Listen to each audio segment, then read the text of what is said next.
By the time Mike and I were 16 years old, we began to have problems in school. We were not bad kids. We just began to separate from the crowd. We worked for Mike's dad after school and on weekends. Mike and I often spent hours after work just sitting at a table with his dad while he held meetings with his bankers, attorneys, accountants, brokers, investors, managers, and employees. Here was a man who had left school at 13, who was now directing, instructing, ordering, and asking questions of educated people. They came at his beck and call and cringed when he didn't approve of them. Here was a man who had not gone along with the crowd. He was a man who did his own thinking and detested the words, "We have to do it this way because that's the way everyone else does it." He also hated the word can't. If you wanted him to do something, just say, "I don't think you can do it." Mike and I learned more sitting in on his meetings than we did in all our years of school, college included. Mike's dad was not book smart, but he was financially educated and successful as a result. He told us over and over again, an intelligent person hires people who are more intelligent than he is. So Mike and I had the benefit of spending hours listening to and learning from intelligent people. But because of this, Mike and I couldn't go along with the standard dogma our teachers preached, and that caused problems. Whenever the teacher said, "If you don't get good grades, you won't do well in the real world," Mike and I just raised our eyebrows. When we were told to follow set procedures and not deviate from the rules, we could see how school discouraged creativity. We started to understand why our rich dad told us that schools were designed to produce good employees instead of employers. Occasionally, Mike or I would ask our teachers how what we studied was applicable to the real world, or why we never studied money and how it worked. To the latter question, we often got the answer that money was not important, that if we excelled in our education, the money would follow. The more we knew about the power of money, the more distant we grew from the teachers and our classmates. My highly educated dad never pressured me about my grades, but we did begin to argue about money. By the time I was 16, I probably had a far better foundation with money than both my parents. I could keep books, I listened to tax accountants, corporate attorneys, bankers, real estate brokers, investors, and so forth. By contrast, my dad talked to other teachers. One day, my dad told me that our home was his greatest investment. A not too pleasant argument took place when I showed him why I thought a house was not a good investment. I showed him the ancillary expenses that went along with owning the home. A bigger home meant bigger expenses, and the cash flow kept going out through the expense column. Today, people still challenge me on the idea of a house not being an asset. I know that for many people, it is their dream as well as their largest investment. And owning your own home is better than nothing. I simply offer an alternative way of looking at this popular dogma. If my wife and I were to buy a bigger, flashier house, we realize it wouldn't be an asset. It would be a liability since it would take money out of our pocket. So here is the argument I put forth. I really don't expect most people to agree with it because your home is an emotional thing, and when it comes to money, high emotions tend to lower financial intelligence. I know from personal experience that money has a way of making every decision emotional. 1. When it comes to houses, most people work all their lives paying for a home they never own. In other words, most people buy a new house every few years, each time incurring a new 30-year loan to pay off the previous one. 2. Even though people receive a tax deduction for interest on mortgage payments, they pay for all their other expenses with after-tax dollars, even after they pay off their mortgage. 3. My wife's parents were shocked when the property taxes on their home increased to $1,000 a month. This was after they had retired, so the increase put a strain on their retirement budget, and they felt forced to move. 4. Houses do not always go up in value. I have friends who owe $1 million for a home that today would sell for far less. 5. The greatest losses of all are those from missed opportunities. If all your money is tied up in your house, you may be forced to work harder because your money continues blowing out of the expense column instead of adding to the asset column, the classic middle-class cash flow pattern. If a young couple would put more money into their asset column early on, their later years would be easier. Their assets would have grown and would be available to help cover expenses. All too often, a house only serves as a vehicle for incurring a home equity loan to pay for mounting expenses. In summary, the end result in making a decision to own a house that is too expensive in lieu of starting an investment portfolio impacts an individual in at least the following 3 ways. 1. Loss of time during which other assets could have grown in value. 2. Loss of additional capital, which could have been invested instead of paying for high-maintenance expenses related directly to the home. 3. Loss of education. Too often, people count their house and savings and retirement plans as all they have in their asset column. Because they have no money to invest, they simply don't invest. This costs them investment experience. Most never become what the investment world calls a sophisticated investor. And the best investments are usually first sold to sophisticated investors, who then turn around and sell them to the people playing it safe. I am not saying don't buy a house.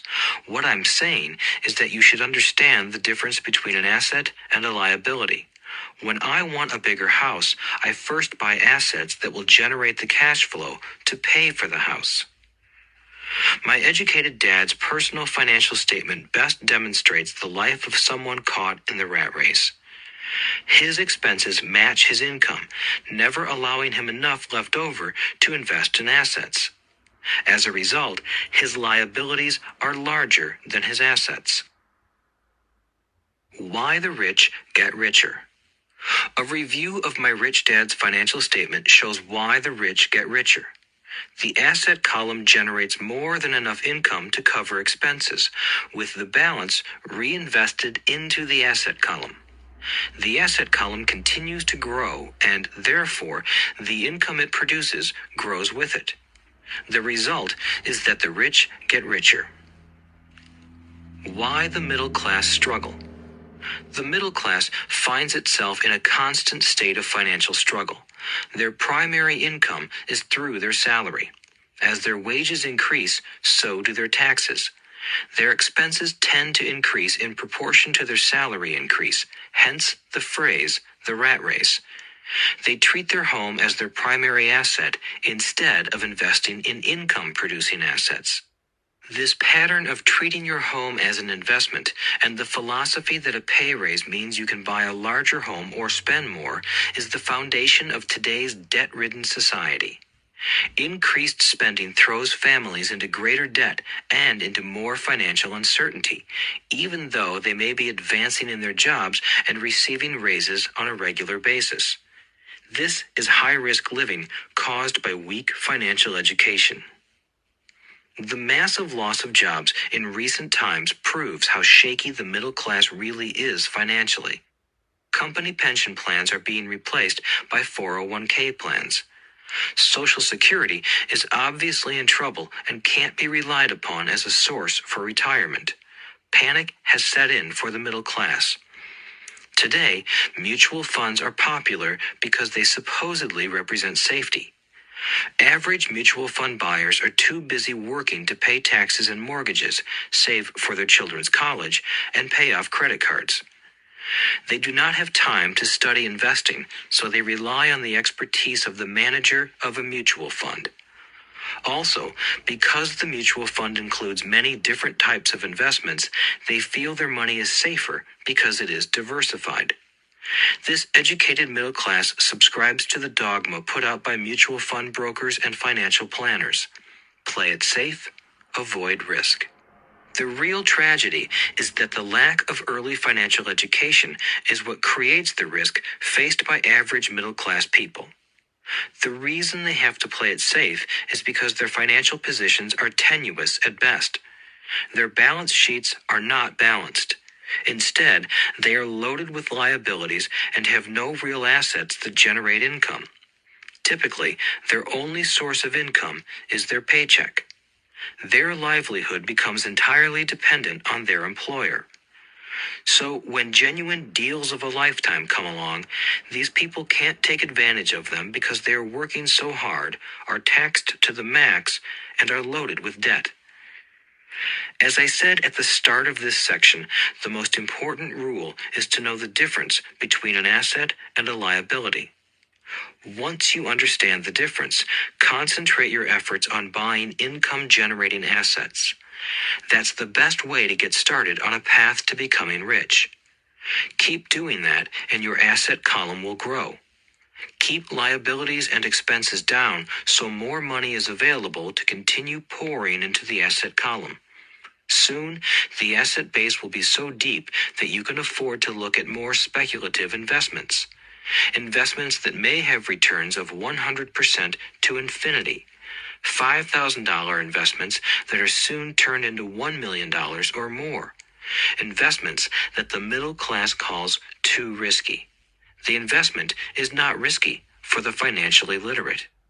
As an employee who is also a homeowner, your working efforts are generally as follows. 1. You work for the company. Employees make their business owner or the shareholders rich, not themselves. Your efforts and success will help provide for the owner's success and retirement. 2. You work for the government. The government takes its share from your paycheck before you even see it. By working harder, you simply increase the amount of taxes taken by the government. Most people work from January to May just for the government. 3. You work for the bank. After taxes, your next largest expense is usually your mortgage and credit card debt. The problem with simply working harder is that each of these 3 levels takes a greater share of your increased efforts. You need to learn how to have your increased efforts benefit you and your family directly. Once you have decided to concentrate on minding your own business, focusing your efforts on acquiring assets instead of a bigger paycheck, how do you set your goals? Most people must keep their job and rely on their wages to fund their acquisition of assets. As their assets grow, how do they measure the extent of their success? When does someone know that they are rich, that they have wealth? As well as having my own definitions for assets and liabilities, I also have my own definition for wealth. Actually, I borrowed it from a man named R. Buckminster Fuller. Some call him a quack, and others call him a genius. Years ago, he got architects buzzing because he applied for a patent for something he called a geodesic dome. But in the application, Fuller also said something about wealth. It was pretty confusing at first, but after reading it, it began to make some sense. Wealth is a person's ability to survive so many number of days forward, or, if I stopped working today, how long could I survive? Unlike net worth, the difference between your assets and liabilities, which is often filled with a person's expensive junk and opinions of what things are worth, this definition creates the possibility for developing a truly accurate measurement. I could now measure and know where I was in terms of my goal to become financially independent. Although net worth often includes non-cash producing assets, like stuff you bought that now sits in your garage, wealth measures how much money your money is making and, therefore, your financial survivability. Wealth is the measure of the cash flow from the asset column compared with the expense column. Let's use an example. Let's say I have cash flow from my asset column of $1,000 a month, and I have monthly expenses of $2,000 a month. What is my wealth? Let's go back to Buckminster Fuller's definition. Using his definition, how many days forward can I survive? Assuming a 30-day month, I have enough cash flow for half a month. When I achieve $2,000 a month cash flow from my assets, then I will be wealthy. So, while I'm not yet rich, I am wealthy. I now have income generated from assets each month that fully cover my monthly expenses. If I want to increase my expenses, I first must increase my cash flow to maintain this level of wealth. Also note that it is at this point that I'm no longer dependent on my wages. I have focused on and been successful in building an asset column that has made me financially independent. If I quit my job today, I would be able to cover my monthly expenses with the cash flow from my assets.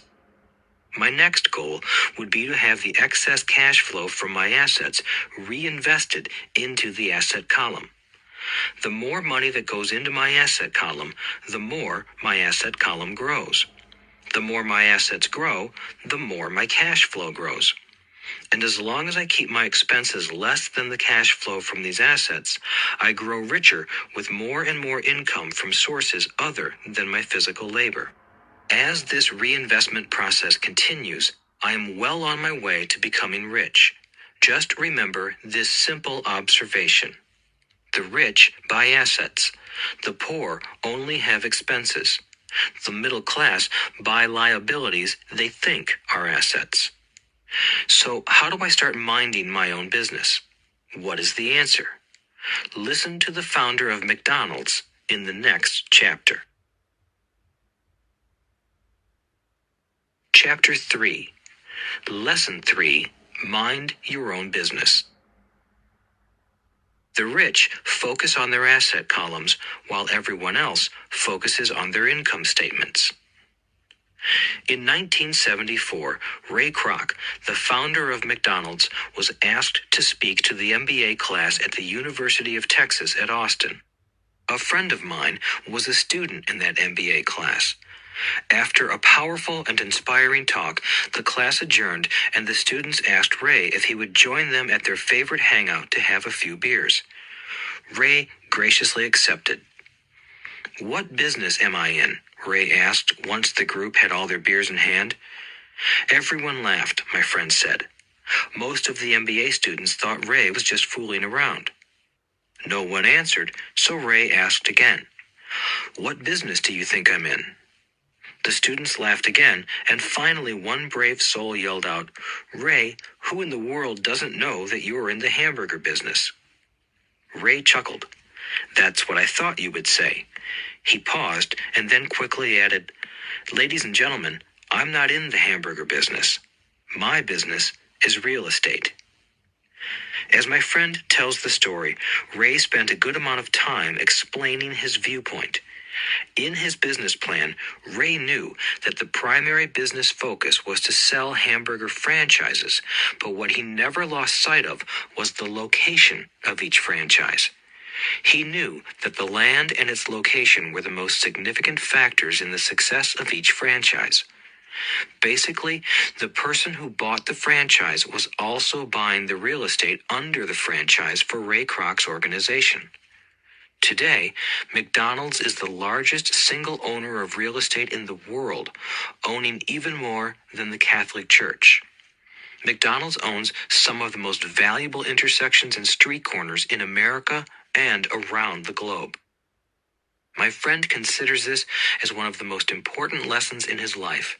Today, he owns car washes, but his business is the real estate under those car washes. The previous chapter presented that most people work for everyone but themselves.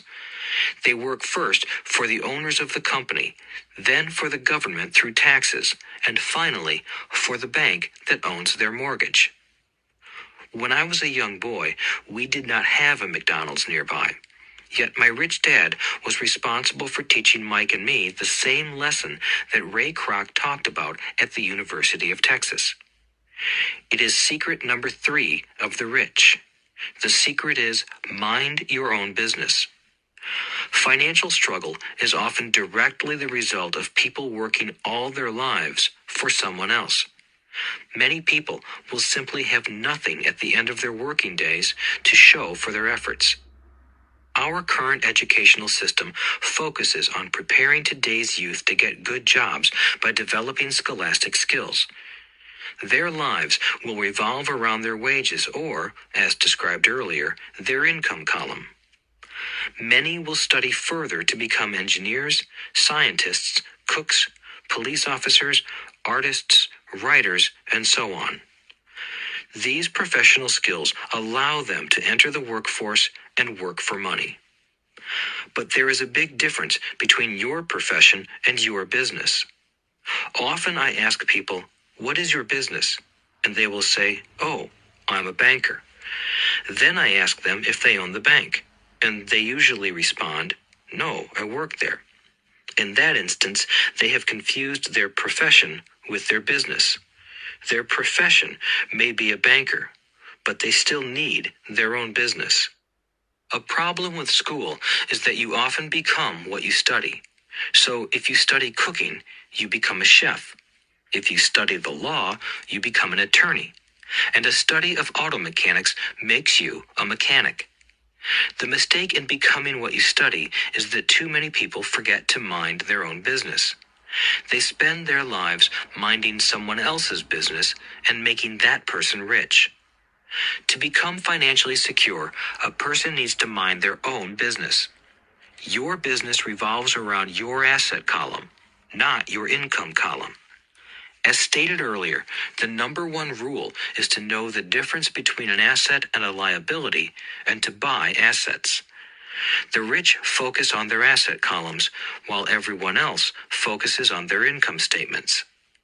That is why we hear so often, "I need a raise. If only I had a promotion. I am going back to school to get more training so I can get a better job. I am going to work overtime. Maybe I can get a second job." In some circles, these are sensible ideas, but you are still not minding your own business. These ideas all still focus on the income column and will only help a person become more financially secure if the additional money is used to purchase income-generating assets. The primary reason the majority of the poor and middle class are fiscally conservative, which means I can't afford to take risks, is that they have no financial foundation. They have to cling to their jobs and play it safe. When downsizing became the in thing to do, millions of workers found out their largest so-called asset, their home, was eating them alive. Their asset was costing them money every month. Their car, another asset, was eating them alive. The golf clubs in the garage that cost $1,000 were not worth $1,000 anymore. Without job security, they had nothing to fall back on. What they thought were assets could not help them survive in a time of financial crisis. I assume most of us have filled out a credit application to buy a house or a car. It's always interesting to look at the net worth section because of what accepted banking and accounting practices allow a person to count as assets. One day when I wanted a loan, my financial position did not look too good. So I added my new golf clubs, my art collection, books, electronics, Armani suits, wristwatches, shoes, and other personal effects to boost the number in the asset column. But I was turned down because I had too much investment real estate. The loan committee didn't like that I made so much money from rent. They wanted to know why I did not have a normal job with a salary. They did not question the Armani suits, golf clubs, or art collection. Life is sometimes tough when you do not fit the standard profile. I cringe every time I hear someone say to me that their net worth is $1 million or $100,000 or whatever. One of the main reasons net worth is not accurate is simply because the moment you begin selling your assets, you are taxed for any gains. So many people have put themselves in deep financial trouble when they run short of income. To raise cash, they sell their assets, but their personal assets can generally be sold for only a fraction of the value that is listed on their personal balance sheet. Or, if there is a gain on the sale of the assets, they are taxed on the gain. So again, the government takes its share, thus reducing the amount available to help them out of debt. That is why I say someone's net worth is often worth less than they think. Start minding your own business. Keep your daytime job, but start buying real assets, not liabilities or personal effects that have no real value once you get them home. A new car loses nearly 25% of the price you pay for it the moment you drive it off the lot. It is not a true asset even if your banker lets you list it as one. My $400 new titanium driver was worth $150 the moment I teed off. Keep expenses low, reduce liabilities, and diligently build a base of solid assets. For young people who have not yet left home, it is important for parents to teach them the difference between an asset and a liability. Get them to start building a solid asset column before they leave home, get married, buy a house, have kids, and get stuck in a risky financial position, clinging to a job and buying everything on credit. I see so many young couples who get married and trap themselves into a lifestyle that will not let them get out of debt for most of their working years. For many people, just as the last child leaves home, the parents realize they have not adequately prepared for retirement and they begin to scramble to put some money away. Then their own parents become ill and they find themselves with new responsibilities. So, what kind of assets am I suggesting that you or your children acquire? In my world, real assets fall into the following categories. Businesses that do not require my presence. I own them, but they are managed or run by other people. If I have to work there, it's not a business. It becomes my job. Stocks, bonds, income-generating real estate, notes, IOUs, royalties from intellectual property such as music, scripts, and patents. Anything else that has value, produces income, or appreciates, and has a ready market. As a young boy, my educated dad encouraged me to find a safe job, but my rich dad encouraged me to begin acquiring assets that I loved. If you don't love it, you won't take care of it. I collect real estate simply because I love buildings and land. I love shopping for them, and I could look at them all day long. When problems arise, the problems aren't so bad that it changes my love for real estate. For people who hate real estate, they shouldn't buy it. I also love stocks of small companies, especially startups, because I am an entrepreneur, not a corporate person. In my early years, I worked in large organizations such as Standard Oil of California, the U.S. Marine Corps, and Xerox Corporation. I enjoyed my time with those organizations and have fond memories, but I know deep down I am not a company man. I like starting companies, not running them. So my stock buys are usually of small companies. Sometimes I even start the company and take it public. Fortunes are made in new stock issues, and I love the game. Many people are afraid of small cap companies and call them risky, and they are. But that risk is diminished if you love what the investment is, understand it, and know the game. With small companies, my investment strategy is to be out of the stock in a year. On the other hand, my real estate strategy is to start small and keep trading up for bigger properties, and, therefore, delay paying taxes on the gain. This allows the value to increase dramatically. I generally hold real estate less than 7 years. For years, even while I was with the Marine Corps and Xerox, I did what my rich dad recommended. I kept my day job, but I still minded my own business. I was active in my asset column trading real estate and small stocks. Rich Dad always stressed the importance of financial literacy.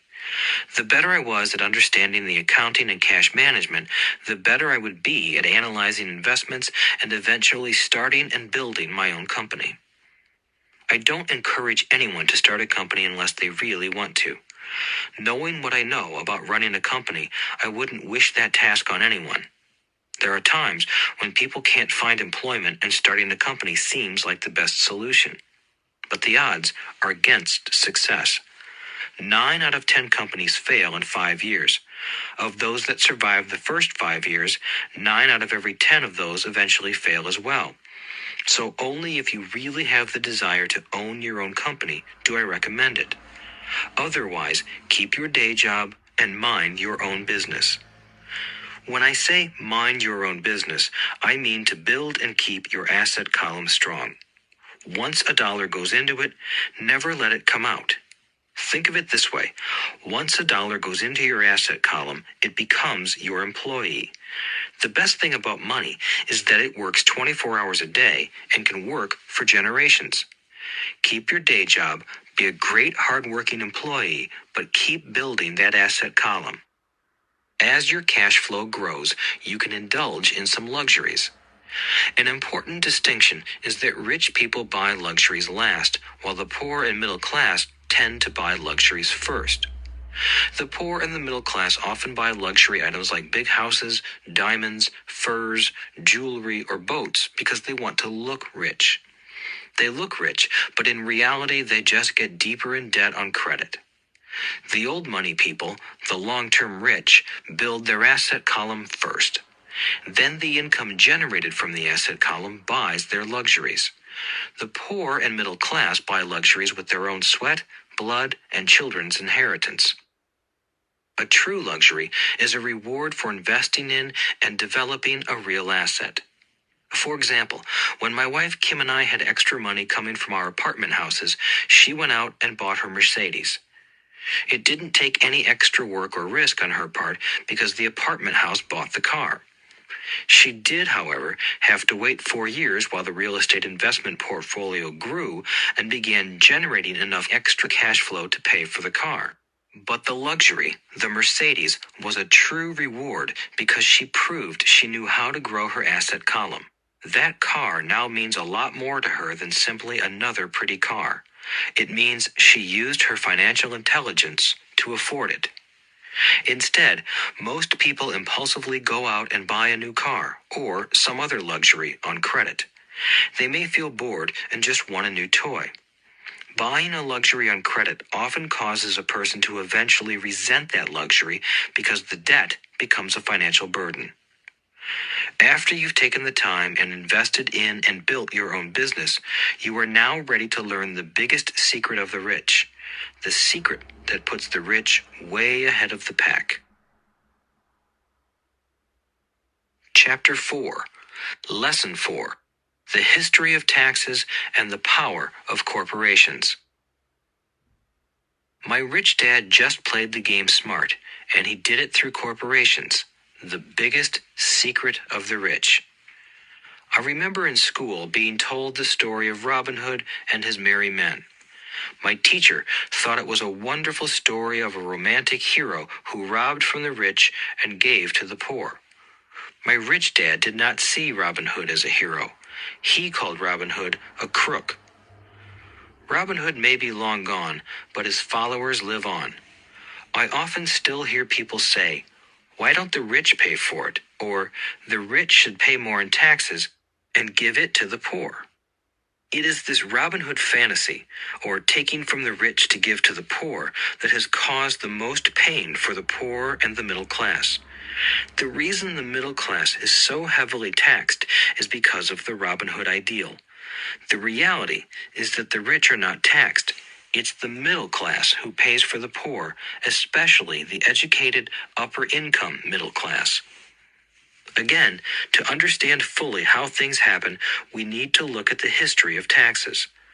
Although my highly educated dad was an expert on the history of education, my rich dad fashioned himself an expert on the history of taxes. Rich Dad explained to Mike and me that originally in England and America, there were no taxes. Occasionally, there were temporary taxes levied in order to pay for wars. The king or the president would put the word out and ask everyone to chip in.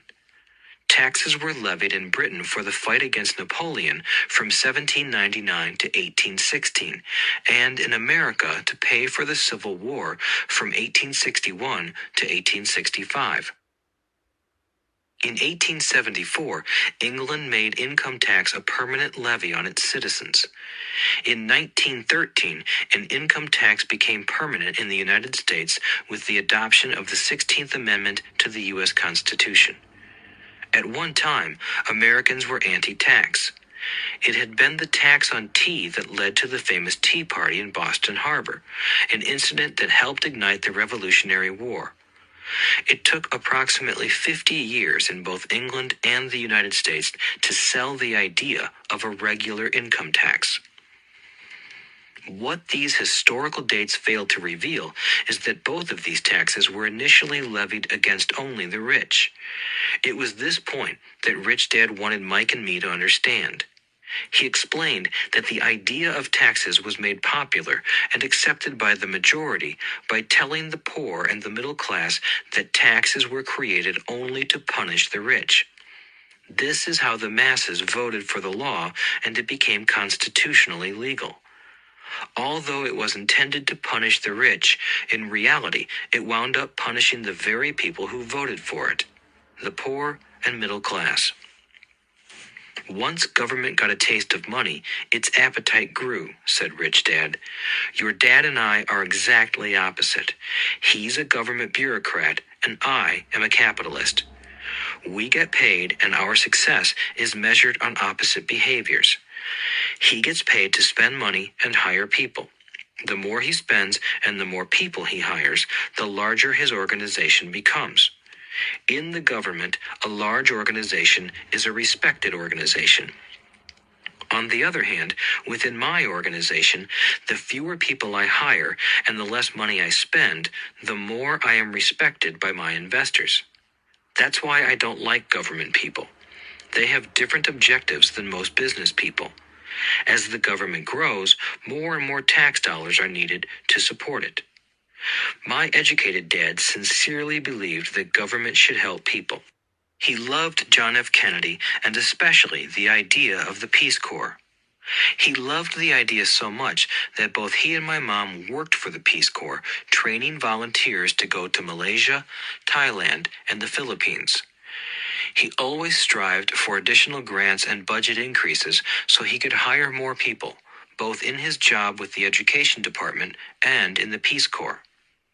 From the time I was about 10 years old, I would hear from my rich dad that government workers were a pack of lazy thieves, and from my poor dad, I would hear how the rich were greedy crooks who should be made to pay more taxes. Both sides had valid points. It was difficult to go to work for one of the biggest capitalists in town and come home to a father who was a prominent government leader.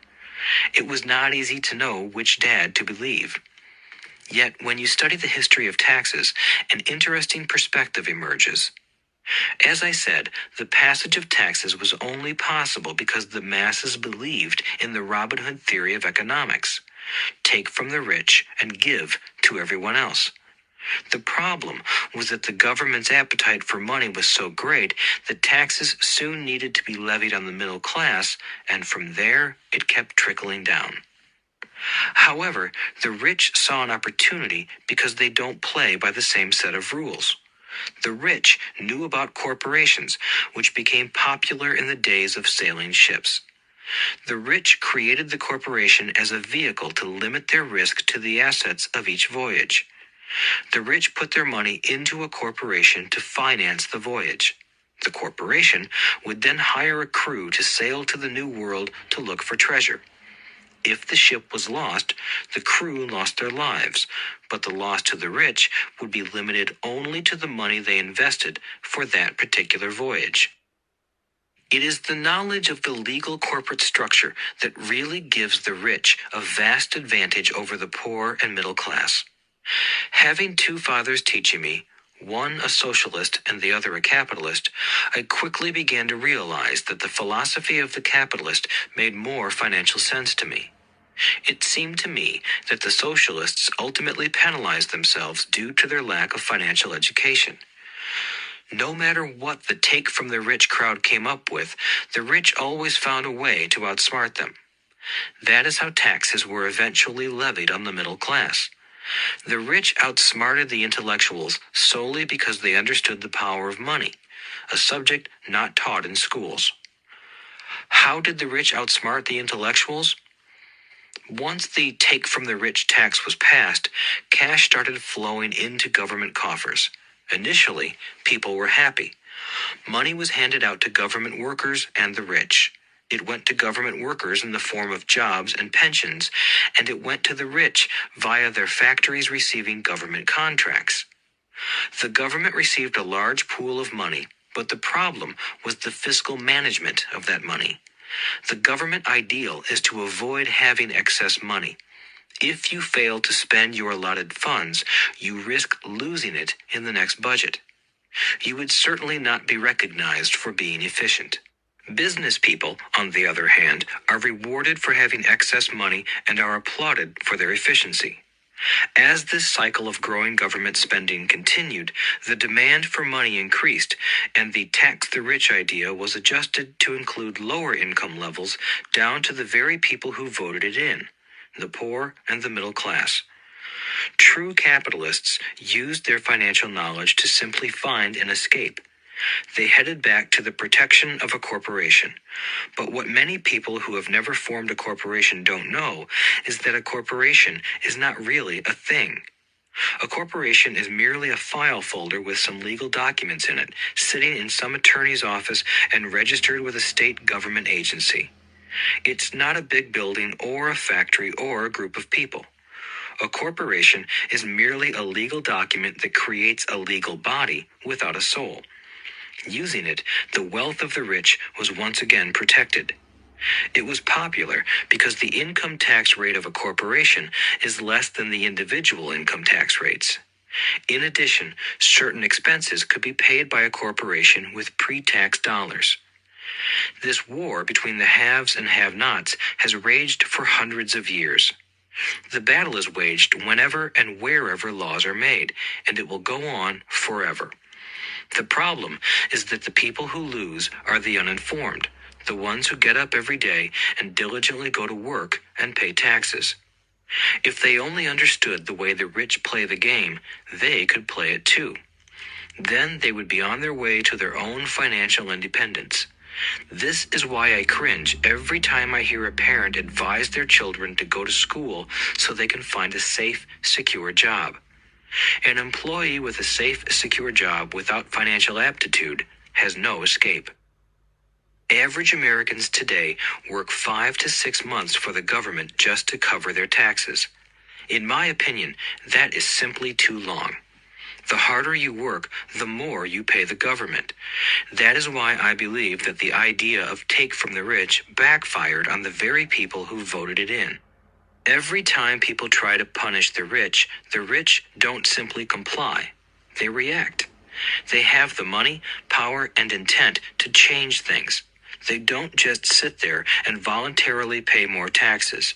Instead, they search for ways to minimize their tax burden. They hire smart attorneys and accountants and persuade politicians to change laws or create legal loopholes. They use their resources to effect change. The tax code of the United States also allows other ways to reduce taxes. Most of these vehicles are available to anyone, but it is the rich who find them because they are minding their own business. For example, 1031 is jargon for Section 1031 of the Internal Revenue Code, which allows a seller to delay paying taxes on a piece of real estate that is sold for a capital gain through an exchange for a more expensive piece of real estate. Real estate is one investment vehicle that has a great tax advantage. As long as you keep trading up in value, you will not be taxed on the gains until you liquidate. People who don't take advantage of these legal tax savings are missing a great opportunity to build their asset columns. The poor and middle class don't have the same resources. They sit there and let the government's needles enter their arm and allow the blood donation to begin. Today, I am constantly shocked at the number of people who pay more taxes or take fewer deductions simply because they are afraid of the government. I have friends who have had their businesses shut down and destroyed, only to find out it was a mistake on the part of the government. I realize all that, but the price of working from January to May is a high price to pay for that intimidation. My poor dad never fought back.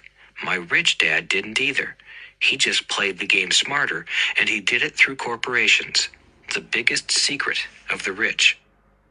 You may remember the first lesson I learned from my rich dad. I was a little boy of 9 who had to sit and wait for him to choose to talk to me. I sat in his office waiting for him to get to me. He was ignoring me on purpose. He wanted me to recognize his power and to desire to have that power for myself one day. During all the years I studied and learned from him, he always reminded me that knowledge is power. And with money comes great power that requires the right knowledge to keep it and make it multiply.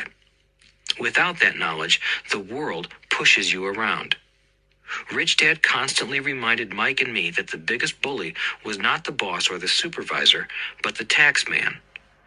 The tax man will always take more if you let him. The first lesson of having money work for you, as opposed to you working for money, is all about power. If you work for money, you give the power to your employer. If money works for you, you keep the power and control it. Once we had this knowledge of the power of money working for us, he wanted us to be financially smart and not let anyone or anything push us around. If you're ignorant, it's easy to be bullied. If you know what you're talking about, you have a fighting chance. That is why he paid so much for smart tax accountants and attorneys. It was less expensive to pay them than to pay the government. His best lesson to me was, be smart and you won't be pushed around as much. He knew the law because he was a law-abiding citizen and because it was expensive to not know the law. If you know you're right, you're not afraid of fighting back, even if you are taking on Robin Hood and his band of merry men. My highly educated dad always encouraged me to land a good job with a strong corporation. He spoke of the virtues of working your way up the corporate ladder. He didn't understand that by relying solely on a paycheck from a corporate employer, I would be a docile cow ready for milking. When I told my rich dad of my father's advice, he only chuckled. "Why not own the ladder?" was all he said. As a young boy, I did not understand what Rich Dad meant by owning my own corporation. It was an idea that seemed impossible and intimidating. Although I was excited by the idea, my inexperience wouldn't let me envision the possibility that grown-ups would someday work for a company I would own. The point is that, if not for my rich dad, I would have probably followed my educated dad's advice. It was merely the occasional reminder of my rich dad that kept the idea of owning my own corporation alive and kept me on a different path. By the time I was 15 or 16, I knew I wasn't going to continue down the path my educated dad recommended. I didn't know how I was going to do it, but I was determined not to head in the direction most of my classmates were heading. That decision changed my life. It was not until my mid-20s that my rich dad's advice began to make more sense to me. I was just out of the Marine Corps and working for Xerox.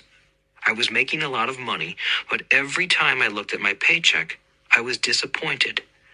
The deductions were so large, and the more I worked, the greater they became. As I became more successful, my bosses talked about promotions and raises. It was flattering, but I could hear my rich dad asking in my ear, "Who are you working for?"